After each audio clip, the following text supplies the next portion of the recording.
Hello friends and family, எல்லோரும் எப்படி இருக்கீங்க? நிச்சயமாக எல்லாருமே நலமாக இருப்பீங்க நம்புகிறோம். இன்று படித்த செக்ஷனில் உங்களுக்காக நாங்கள் என்ன கொண்டு வந்திருக்கோன்னா, பழி வாங்க வேண்டுமெனில் கத்தி தேவையில்லை, புத்தி மட்டுமே போதும். ஏனென்றால் யாரை பழிவாங்க வேண்டுமோ அவரை விட உயர்ந்து காட்ட. இப்போது ஒருத்தர் நமக்கு தப்பு பண்ணிட்டாங்க, ஒருத்தர் நமக்கு துரோகம் பண்ணிட்டாங்க அப்படின்னா அவங்கள பழிக்கு பழி வாங்கணும் அப்படின்னு ஒரு சிலரோட மனசாட்சி தோணும். ஸோ அந்த மாதிரி என்றைக்குமே வந்துட்டு அவங்கள அழிக்கணும்னு ஒரு ஆயுதத்தையோ எதையுமே யூஸ் பண்ணாதீங்க. நம்ம புத்தி மட்டுமே போதும். நம்ம வாழ்க்கையில் அவங்களோட உயர்ந்து காட்டணும்னாலே போதும். நம்ம வாழவே கூடாதுன்னு நினைக்கிறவங்க முன்னாடி வாழ்ந்து காட்டினோம்னாலே அவங்க பண்ண தப்பு என்னென்னு அவங்க உணர்ந்துருவாங்க. ஸோ இதை தான் நான் உங்ககிட்ட ஷேர் பண்ணிக்கணும்னு நினச்சேன். இப்போது வாங்க வீடியோக்குள்ளே போகலாம்.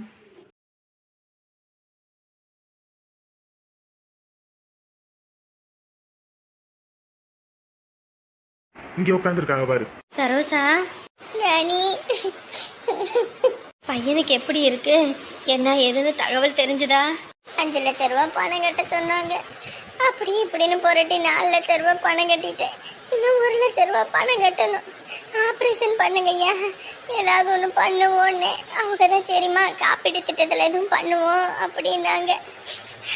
அதான் உள்ள ஆப்ரேஷன் நடந்துக்கிட்டு இருக்குமா. ஐயோ ஆண்டவனே, உனக்கு மட்டும் என்ன அப்படி கடவுள் சோதனைக்கு மேலே சோதனை, சோதனைக்கு மேலே சோதனைன்னு கொடுத்துக்கிட்டே இருக்கான்னு தெரியலப்போ. காலையில் தான் அம்புட்டு சந்தோஷமாக வந்து பேசிக்கிட்டு இருந்தேன். என் பையன் மாறிட்டான், இனி எனக்கு எந்த கஷ்டமும் இல்லை அப்படி இப்படின்னு. கடைசியில் இப்படியா நடக்கணும்? தலை எழுத்து பாரு, எந்த இங்கேருந்து கூட்டிகிட்டு வந்து எங்கே வச்சு இதெல்லாம் நடக்கணும்னு. யாருமே இல்லாமல் ஆடாத மாதிரி இன்ன வரைக்கும் இருந்துக்கிட்டு அம்புட்டு வேதனையாக போச்சு. இதில் வேற அது வாங்கிட்டு வாங்க, இது வாங்கிட்டு வாங்க, இங்கே போங்க அங்கே போங்கன்னு அலைஞ்சு அலைஞ்சு எனக்கு ஒரு வழி ஆயிட்டேன். பையனை காப்பாற்ற முடியுமா? என்னன்னு சொன்னாங்க? ஒன்றும் சொல்லலை. இதெல்லாம் நீங்கள் கட்டுங்க, அதுக்கப்புறம் தான் நாங்கள் ஏதாவது ஆப்ரேஷன் முடிஞ்சதுக்கப்புறம் தான் சொல்ல முடியும்ட்டாங்க. ரொம்ப ரத்தம் போயிடுச்சு. குடிச்ச பாலன்னா ரத்தமா தண்ணியா போயிடுச்சு. பட்டக்கல்லே படம் கெட்ட குடியே கெடுன்ற கதையா? உனக்கு தான் இவ்வளோ கஷ்டமுச்சு. போன மனசு எப்படியோ காசு பணத்தை சேர்த்து வச்சுட்டு போனாரு. இல்லைன்னா நாளை என்ன ஆயிருக்குன்னு கூட தெரியலம்மா. அம்புட்டு வேதனையா போச்சு எனக்கு. இடிச்சுட்டு போனது யார் என்னன்னு தெரிஞ்சா அவங்க மூலியமா காசு நம்ம ஆப்ரேஷனுக்கு வாங்கியிருக்கலாமே. இல்லைங்களே, அது யாரு எந்த படுபாவி அப்படி பண்ணிட்டு போனான்னு இன்ன வரைக்கும் ஒரு தகவலும் தெரியல. அடிச்சு போட்டு அவன் பாட்டுக்கு போயிட்டானாமா. அங்கே இந்த பக்கத்தில் இருந்த ஒருத்தர் தான் தூக்கிட்டு வந்து ஒரு வயசானவர் ஆஸ்பத்திரியில் சேர்த்து எல்லாம் பண்ணி எனக்கும் போன் அடித்தார். அவர் இல்லைன்னா இன்னைக்கு என்ன ஆயிருக்குன்னு கூட தெரியல. ரோட்டில் ஒருத்தர் கூட காப்பாற்றலையாமா. அவங்க பாட்டுக்கு அப்படி போவோம் இப்படி போகாம இருந்தாங்களாம். சொன்னதை கேட்டோன்னே எனக்கு நெஞ்சே வெடிக்கிற மாதிரி ஆகிப்போச்சு. ஐயோ ஆண்டவனேன்னு. கவலைப்படாத சரோசா, அவன் நல்லா ஆயிடுவான். நீ எதை பற்றி அழுகாத. இல்லைம்மா, எனக்கு என்ன பண்ணுறதுன்னே தெரியல. அவன் தப்பு தண்டா பண்ணும்போதெல்லாம் யாரும் எதுவும் சொல்லலை. கடவுள் கூட கம்மனி இருந்தார். ஆனால் இன்னைக்கு எல்லா தப்பும் விட்டுட்டு இன்னைக்கு தான் வேலைக்கு போகிறேம்மா, இன்டர்வியூ அட்டன் பண்ணிட்டேன்னா வேலை கிடச்சிருமா, உனக்கு எந்த கஷ்டமும் வராதுன்னா உன்னை நல்லா பார்த்துக்கிறேன்னு சொல்லி கடைசியில் இப்படி பண்ணிவிட்டான். யாருக்கு நான் என்ன பாவம் பண்ணேன்? என்ன ஏன் இப்படி சுற்றி சுற்றி அடிக்குதுன்னே தெரியலம்மா. இங்கே பாரு, நம்ம தப்பு பண்ணும்போதெல்லாம் கடவுள் நம்மளை தண்டிக்க மாட்டார். நம்ம நல்லவங்களா திருந்தி வாழும்போது தான் கடவுள் அதுக்கான கூலியை கொடுப்பாரு. அரசன் அன்று கொள்வான், தெய்வம் நின்று கொள்ளுன்னு ஏன் சொன்னாங்க? தெய்வம் நின்று கொள்ளும், தெய்வம் நின்று கொள்ளும், தெய்வம் நின்று கொள்ளும். ராணி என்ன மன்னிச்சிரு ராணி.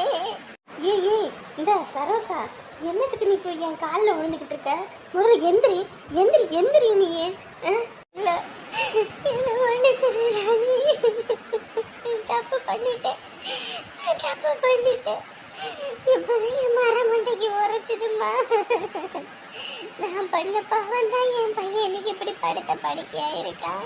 நீ என்ன சொல்ற? ஒன்றும் புரியல. இப்படி பொது இடத்துல 4 பேர் ஆஸ்பத்திரியில் இருக்கும்போது இப்படி நீ காலில் விழுந்துக்கிட்டு இருந்தா நல்லா இருக்குது. எந்திரி எந்திரி முதல்ல. நீயே என்ன ராணி, நான் உன் குடும்பத்துக்கு பண்ணின பாவம் தான் இன்னைக்கு என் குடும்பம் இப்படி அடியோடு இல்லாம போகுது. நீ என்ன பாவம் பண்ண எங்களுக்கு? இல்லைம்மா, உமாவோட கல்யாணத்துக்கு நீங்க எம்பிட்டு கஷ்டப்பட்டு கடை வாங்கி எல்லாம் பண்ணீங்க. ஆனா அந்த ஆறுமுகத்தோட பேச்ச கேட்டுக்கிட்டு நான் தான் அன்னைக்கு உமாவை கூட்டிக்கிட்டு போனேன். மணமடைவு நேரத்துக்கு கல்யாணம் ஆயிருந்துச்சுன்னா உன் வீட்டுல சொத்து பத்துன்னு எதுக்கு எந்த குறையும் இருந்திருக்காது. நீங்களும் இன்னைக்கு அதே ஊர்ல நிம்மதியா வாழ்ந்துருக்கலாம். ஆனா நான் தான் ஆறுமுகத்தோட சேர்ந்துக்கிட்டு இந்த மாதிரி தப்பு பண்ணி அந்த பொள்ளைய அவன் கூட அனுப்பி வச்சேன். கடைசியில் நீங்க இவ்வளவு பெரிய பிரச்சனையில வந்து மாற்றத்துக்கு காரணமே நானா தான் இருந்தேன். இது இல்லாம மகாகாளி கோயில்ல வச்சு பொய் சத்தியம் வேற பண்ணினேன். அதெல்லாம் சேர்த்து வச்சதான் இப்ப என் கடவுள் என் கணவனை இழந்து இப்ப என் பொண்ணு இந்த மாதிரி நிலைமைக்கு கொண்டு வந்துருச்சு. நான் தப்பு பண்ணிட்டேம்மா, நான் தப்பு பண்ணிட்டேன். நான் இப்படி தப்பு பண்ணியுமே எனக்கு ஒரு கஷ்டம்னே நீங்க எல்லாம் ஓடி வந்து நிக்கிறீங்க. ஆனா உங்க குடும்பத்துக்கு நான் மகா தப்பு பண்ணிட்டேம்மா, தப்பு பண்ணிட்டேன். ராணி என்ன மன்னிச்சிரு ராணி. என்ன சரோசா, நீ உண்மையை சொல்லியிருந்தா கூட பிரச்சனை இல்லை. ஆனா எதுக்கு இப்படி பொய் சத்தியம் பண்ணுன? மகாகாளி ரொம்ப உக்கிரமான தெய்வம்னு உனக்கு தெரியாதா? பொய் சத்தியம் பண்ணவங்கள அடியோட அழிச்சிரும். ஆனா உனக்கு வாழும்போதே நரக வேதனையை கொடுக்குறானா? நீ பண்ணது எவ்வளோ பெரிய தப்பு. ஆனா நீ பண்ண தப்புலையும் நாங்கள் ஒரு விஷயத்த உணர்ந்துட்டோம். யார் நல்லவங்க யார் கெட்டவங்கன்னு. அவளை நல்லவன்னு நம்பணும். இன்னைக்கு எங்களை நடுத்தெருவில் நிறுத்திட்டா. அதெல்லாம் விடுமா, அதெல்லாம் நாங்கள் பெருசாக எடுத்துக்கல. இப்போ உன் பிள்ளைய காப்பாற்றணும், அதுதான் இப்போ முக்கியம். இல்லை ராணி, நான் பண்ணது தப்பு தான். அன்னைக்கே நீங்க சொன்னீங்க. நான் பண்ண விளையாட்டு இன்னைக்கு வெளியமா போயிருச்சு. எனக்கு என்னன்னே தெரியலம்மா. அப்பெல்லாம் யார் வீட்லயாவது சண்டை போட்டுக்கிட்டா எரியிற தீயில எண்ணெயை ஊத்துற மாதிரி அந்த குடும்பத்துல எதையாவது கொளுத்தி விட்டுட்டு போறதுன்னா ரொம்ப பிடிக்கும். ஏதோ ஒரு பொழுதுபோக்குக்கு அதை விளையாட்டுத்தனமா பண்ணினேன். இப்ப அது இப்படி வந்து நிக்கணும்னு நினைச்சு கூட பார்க்கல. என் குடும்பத்துக்கு வரும்போதுதான் அது என்னன்னே புரியுது. மன்னிச்சிருங்கம்மா அண்ணே, மன்னிச்சிருங்க, தப்பு பண்ணிட்டேன். இங்க பாருமா, நீ தப்புக்கு உண்டான கூலியை நாங்கள் கொடுக்கணுன்ற அவசியம் இல்லை. கடவுளே உனக்கு கொடுத்துட்டாரு, நீயும் திருந்திட்ட. அதனால இதெல்லாம் பெருசு இல்லைம்மா. நீ மகாகாளி கோயிலே போயிட்டு செஞ்ச பாவத்துக்கு மன்னிப்பு கேட்டு பிராயச்சித்தம் பண்ணு. அப்பதான் அவன் மன்னிப்பா. நாங்கள் மன்னிச்சாலும் மன்னிக்கலினாலும். சரிங்கண்ணே, சரிங்க. இங்கே பாரு, நாங்கள் என்றைக்குமே எல்லாரும் நல்லா இருக்கணும்னு நினைக்கிறோம். ஆனால் இவ்வளோ கஷ்டப்பட்டுக்கிட்டு இருக்கோம். ஆனால் இவ்வளோ கஷ்டத்துலேயும் எங்களுக்கு நல்லவங்க கூட இருந்து ஏதாவது ஒரு வகையில் உதவி செய்கிறாங்க. ஆனால் கடவுள் கெட்டவங்களுக்கு அள்ளி கொடுப்பான், ஆனால் கை விட்டுருவான். அந்த மாதிரி தான் இப்போ உனக்கு நடந்திருக்கு. இனிமேலும் இந்த மாதிரி தப்பை நினச்சி நீ வருத்தப்படாத, சரியா? இனி இந்த தப்பு பண்ணணும்னு உன்னை மனசால் கூட யோசிக்காத. மகாகாளி கோயிலில் போய் இவர் சொல்கிற மாதிரி வேண்டிக்கோ, எல்லாம் நல்லபடியாக நடக்கும்.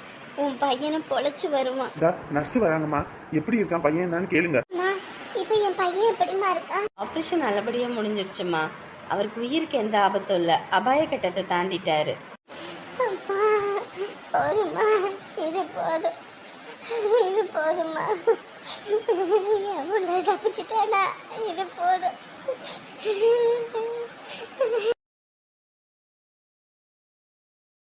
ஏண்டி, அவளுக்கு நல்ல விவரமாக தாண்டி நம்மளை இந்த வீட்டை கொடுக்குற மாதிரி நான் கொடுக்குறேன், நீ இவளுக்கு அடித்து துரத்துற மாதிரி துரத்திடுன்னு உன் மாமியார் காரி சொல்லியிருக்கா. அதாண்டி உன் புருஷங்காரன் வயசில் மூத்தவன் கூட பார்க்காம என்னை அடித்து என்னை இப்படி துரத்தியிருக்கான்.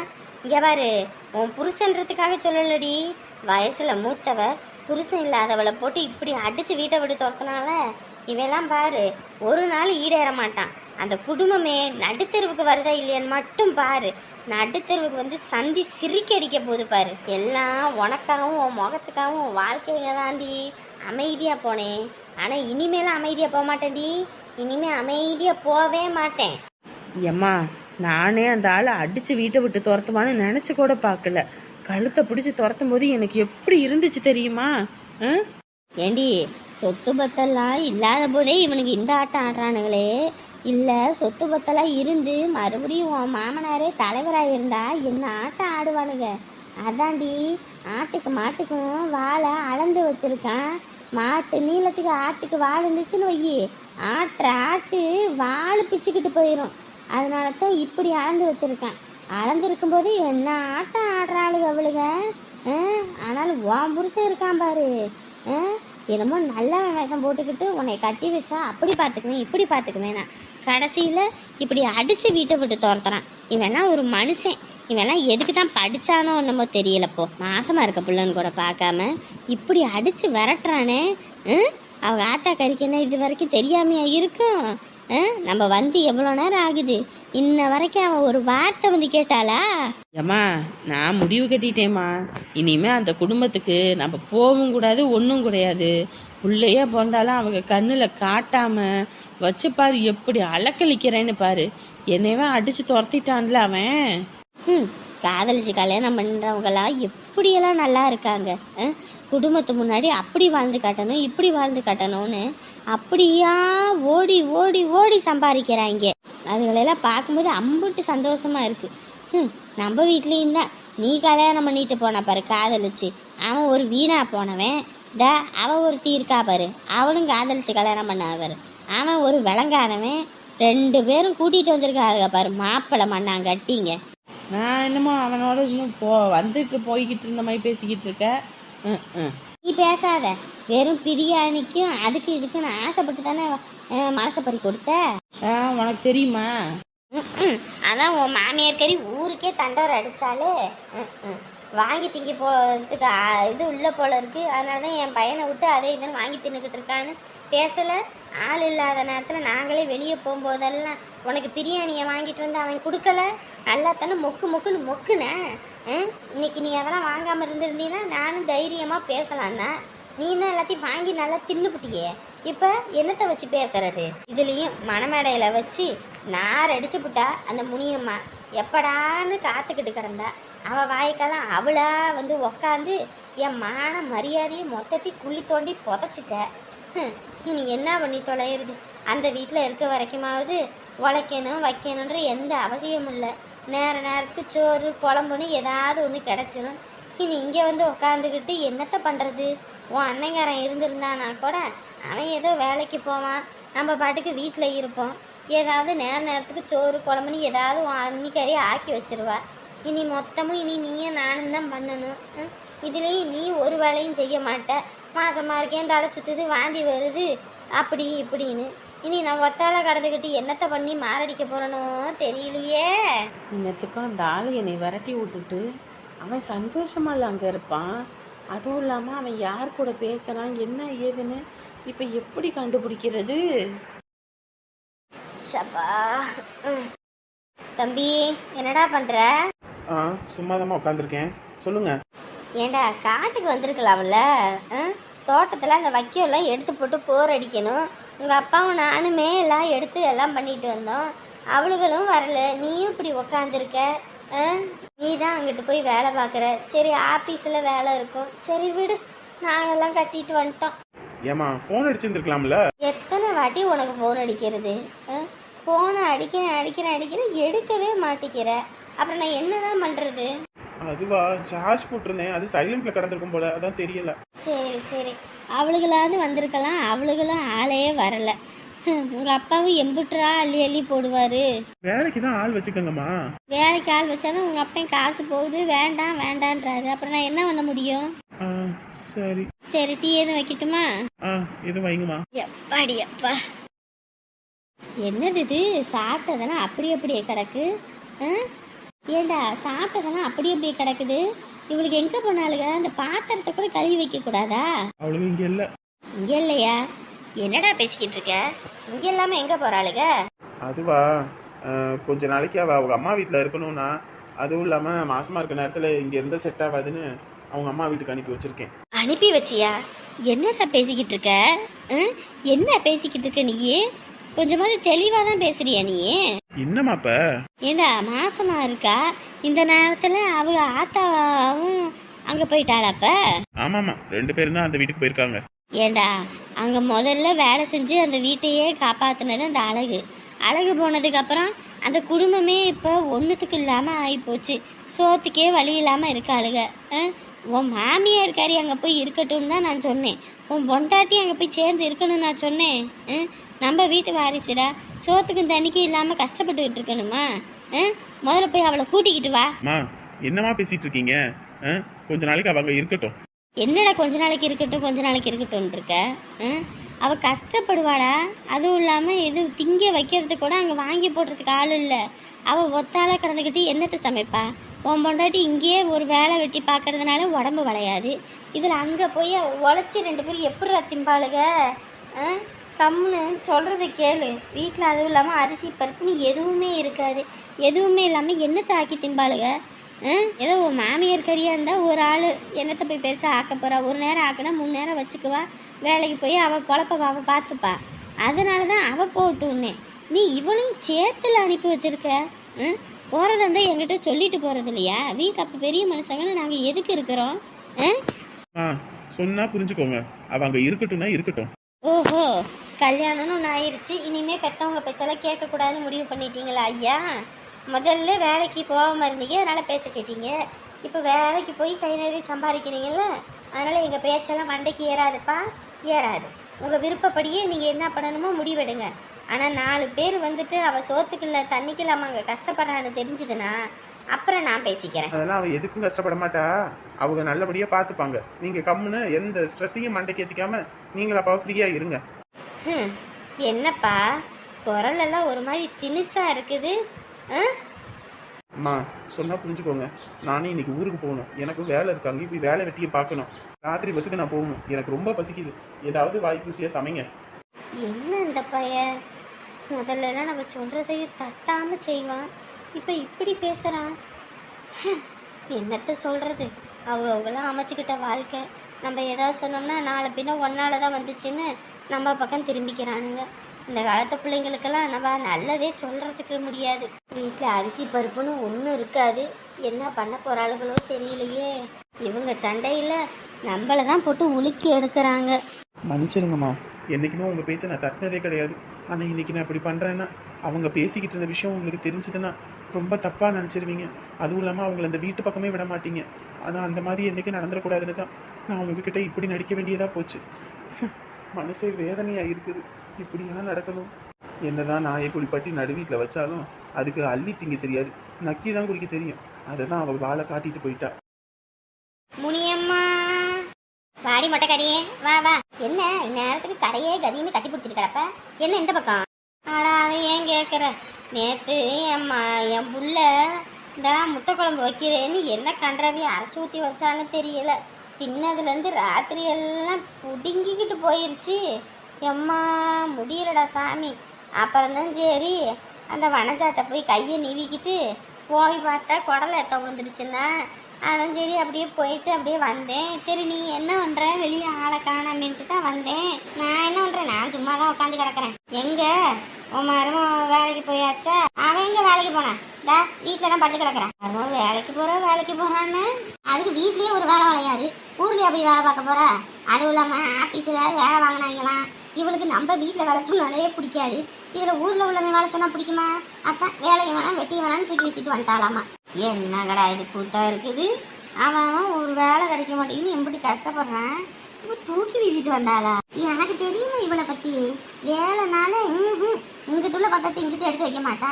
நானாதான் செய்வேன், அடுத்த ஒரு வேலையை செய்ய மாட்டேன்ட்டு இருப்பா. அங்கேயும் போய் இன்னொருத்தன் இவகிட்ட வேலை சொன்னானாமா. அவன் அதனால செய்ய மாட்டேன்ட்டு இருந்திருக்கிறா. அப்புறம் அவங்க வேலையை விட்டு தூக்கிட்டானுங்க. வேலை செய்யறதுக்கு தானே போனேன். கை நீட்டி சம்பளம் வாங்கும்போது வேலை செஞ்சு தானே ஆகணும். வீட்டில் இருக்கிற மாதிரியே ஆஃபீஸில் போய் இருக்க முடியுமா? நம்மளாம் ஒன்றும் சொல்கிறதுக்கு இல்லைம்மா. இப்போ வீட்டு வேலை எது இதுன்னு எல்லாம் இழுத்து போட்டு பார்த்துக்கிட்டு இருக்கா. சரி பார்க்கட்டும் அப்படின்னு விட்டாச்சு. நீ வேலைக்கு 2 நாள் போனாமா. அந்த 2 நாளும் பார்க்கணுமே. அளப்பறா. ஐயோ ஐயோ ஐயோ ஐயோ சேலையை கட்டிக்கிட்டு இங்கே நின்று போட்டவங்க போஸ் கொடுக்குறான், அங்கே நின்று போட்டவங்க போஸ் கொடுக்குறான். இதில் பாட்டு வேற. ஓ ஒரு தென்றல் படி தாண்டி வருதே அப்படின்னு. இன்னைக்கு அந்த தென்றல் அப்படியே மூளை முடுக்கில் போய் சுற்றிக்கிட்டு உட்காந்துருக்குன்னு தான் சொல்லணும். சரி சரி போ, மருமகளுக்கு வேலை விளையாடுறது இல்லைப்போ. அவகாலமும் ஓடிக்கிட்டு தான் இருக்குது போ. சரி சரி நான் தான் ஆளை கணம் தான் வந்தேன். சரி அவ இது பார்த்தா இது நினைச்சுக்குவா. சரி நான் வாரேன். இது மொட்டைக்காரி டீ வைக்க சொல்றேன் குடிப்ப. எதுக்காத்தா உன் மருமவ நீ வேலை செய்ய சொல்லி அதுக்கப்புறம் காப்பி கேட்ட பாவத்துக்கு உப்பையோ காரத்தையோ அள்ளி கொட்டிவிட்டானே. அப்புறம் அம்பிட்டுட்டேன். ஏற்கனவே பிடுங்கிக்கிட்டு தெரியுது, இல்லை மேற்கொண்டு பிடுங்கிரும். நான் வாரேன். சாப்பிட்றதுக்கு எதுவும் வாங்கிட்டு வரட்டுமா? அது என்ன எதுவும் வாங்கிட்டு வரட்டுமான் இருக்கீங்க? போய் ஏதாவது வாங்கிட்டு வாங்க. சாப்பிட்டாலும் என்னன்னு கூட தெரியல. அதெல்லாம் ஒன்றும் வேணாங்க. முதல்ல தான் ஒரு டீயை குடிச்சு பண்ண சாப்பிட்டேன். ஆமா, டீ குடிச்சா வயிறு நிறைஞ்சிருமா? என்ன பேசிக்கிட்டு இருக்க? சோறு சாப்பிடாம உடம்பு சொல்லாம போயிடும். இருங்க போய் வாங்கிட்டு வரேன். நீங்களும் கடையை வேற பூட்டிட்டு எனக்காக வந்திருக்கீங்க. என்னால உங்களுக்கு பொழப்பு தான் போச்சு. இதுல என்ன இருக்குது? நல்லதுக்கு சொல்லி வரணும், கெட்டதுக்கு சொல்லாமையாவது வரணும். நீ ஒத்தையில இருக்க அப்படின்னும் போது உன்னை எப்படி தனியாக விட்டுட்டு நாங்கள் பாட்டுக்கு இருக்கிறது? எல்லாம் ஒரு ஊருக்காரிங்க வேற. அதான் நாங்கள் கிளம்பி ஒடியாந்துட்டோம். ஏம்மா அந்த ரசகுல்ல வருது, வேணும்னா கேட்குறேன். உள்ளே போய் நீ உருட்டு பார்த்துட்டு வரியா பையனை? ஏம்மா பிள்ளைய போய் உருட்டு பார்க்கலாங்களாப்ப? மா அப்போல்லாம் போகக்கூடாதுமா, இப்போதாம்மா ஆப்ரேஷன் முடிஞ்சிருக்கு. இல்லைங்க அழுதுகிட்டே இருக்கா. உடம்பு கிடம்பு சரியில்லாமல் போச்சுன்னா என்ன பண்ணுறது? ஒரு எட்டு பார்த்தா அவளுக்கும் கொஞ்சம் ஆறுதலாக இருக்கும். டாக்டர் திட்டுவாருமா.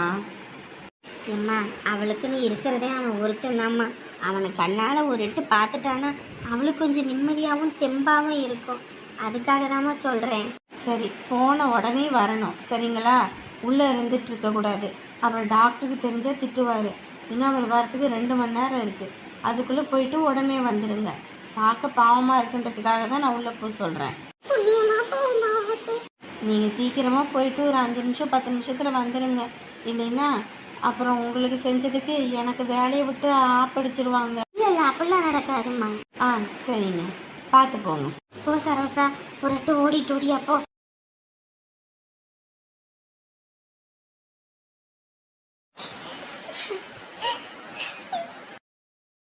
நாங்களும் ஒன்று ஒரு அடி அடிச்சதில்லை, அந்த மனுஷனும் ஒன்று ஒரு அடி அடிச்சதில்லை. ஆனால் இப்படியே வந்து கிடக்கணும் நீ. ஐயோ ஆண்டவனே, இதை பார்க்கறதுக்கெல்லாம் எனக்கு என்ன இப்படி உயிரோட வச்சிருக்கனே தெரியலையே. என்ன இருந்தாலும் காக்கைக்கு தன் குஞ்சு பொன் குஞ்சுன்னு இருக்காதியா. இவன் தப்பு பண்ணாலும் என் பிள்ளைன்னு தானே நான் பொறுத்து தப்பு பண்ணும்போதெல்லாம் கம்பெனி விட்டுட்டு தப்பெல்லாம் திருத்திக்கிட்டு நல்லபடியாக வாழணும்னு நினைக்கும் போது இப்படி தண்டிச்சிட்டியே. ஐயோ ஆண்டவனே, இப்படியா உன்னை பார்க்கணும்? ஏதோ கடவுள் இவ்வளவு உயிருக்கு எந்த ஆபத்தும் இல்லாமல் எந்த சேதரமும் இல்லாமல் கூட்டிகிட்டு வந்துருச்சு. இல்லைன்னா நான் என்ன பண்ணியிருப்பேன்? ஐயோ நினச்சி கூட பார்க்க முடியல. வாசு எந்திரியா. வாசு அம்மா வந்திருக்கேன்டா, எந்திரிடா. இனிமேலாவது ஒழுங்கா இருக்கணும்டா. எந்த தப்பு தண்டாக்கும் போகாம அதை தந்த கடவுள்கிட்ட வேண்டிக்கிட்டு இருக்கேன். எதுவும் ஆயிடக்கூடாது. என்ன சாப்பாடு வாங்குறேன்னு போயிட்டு வெறுங்கையோட வந்திருக்கீங்க? அது பார்சலில் தரமாட்டாங்களாம், அங்கேயே தான் கேன்டீனில் தான் உட்காந்து சாப்பிடணுமாம்மா. அதான் கூட்டிகிட்டு போவோன்னு வந்தேன். ஆத்தாடி என்னங்க அப்படி சொல்கிறீங்க? அவங்க அப்படிதாம்மா சொன்னாங்க. இங்கே என்ன நல்லா எல்லாம் போவாங்க வருவாங்க, எதுவும் கொட்டி இறச்சிட்டிங்கன்னா அது வேற அள்ளி போடுறதுக்கு சிரமமாக இருக்கும். அதனால கேன்டீன்லேயே உட்காந்து சாப்பிட்டுக்கங்கன்னு சொன்னாங்க. ஓ சரி சரி சரி சரி சரசேங்க. அதான் டாக்டர் வெளியே போயிருக்காருன்னு அந்த நர்ஸு பிள்ளை சொன்னிச்சு. அதான் ஒரு எட்டு போய் பார்த்துட்டு வரட்டும்னு சொல்லி பேசி அனுப்பி வச்சிருக்கேன். அவளும் அவனையே நினச்சா அழுதுகிட்டே கிடக்கிறா. ஒரு எட்டு நேரில் பார்த்தா கொஞ்சமாவது தெம்பாக இருக்கும் இல்லையா? அதுவும் சரிதான். சரி இருந்துட்டு வரட்டும்.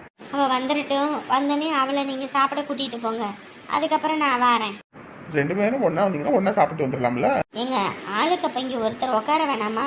அங்கே வந்துட்டா அப்புறம் டாக்டர் வந்து கூப்பிட்டாங்கன்னா என்ன பண்ணுறது? அப்படின்னா நீங்கள் 2 பேரும் போய் சாப்பிடுங்க, நான் இங்கே இருக்கேன். அதுக்கப்புறம் நான் போகிறேன், நீங்கள் 2 பேரும் இங்கே இருங்க. சரிங்க, அப்போ அவள் வரட்டும், வந்தோடனே போகிறேன். வீட்டுக்கு அம்மாவுக்கு ஃபோன் போட்டிங்களா? அத்தைக்கு ஃபோன் போட்டேன், இந்த மாதிரி சொன்னேன். சரியா சரி பாருங்க அப்படின்னாங்க. அவங்களும் விசேஷ வீட்டுக்கு ஒன்று போயிருக்காங்களாம். பாப்பாவையும் அங்கே கூட்டிகிட்டு போயிடுறேன், இன்னைக்கு அவங்க வீட்டில் சாப்பிட்டு வந்துடுவோம் அப்படின்னாங்க. அதான் நாளைக்கு கடை எப்படியா திறக்கிறது அப்படின்னாங்க. அதான் என்ன பண்ணுறதுன்னு தெரியல அப்படின்னு. ஏங்க இப்போ தான் கடைக்கு 2-3 பேர் சேர்த்து வராங்க. வார நேரத்தில் வர்றது எதுக்கு கெடுத்துக்கணும்? அதனால் நீங்கள் போய் கடையை பாருங்கள். நான் இங்கேருந்து இவளுக்கு துணையாக இருந்துக்கிறேன். நீ இல்லாம எப்படி? அதுக்கு நீ இவளை ஒத்தையில் விட்டுட்டு வர முடியுமாங்க? என்ன ஏதுன்னு பார்த்துட்டுல வரணும். கொஞ்சம் அவன் தேறிட்டானா கூட விட்டுவிட்டு நம்ம வந்துடலாம். அதான். சரி என்னன்னு பாப்போம். ம், சரிங்க.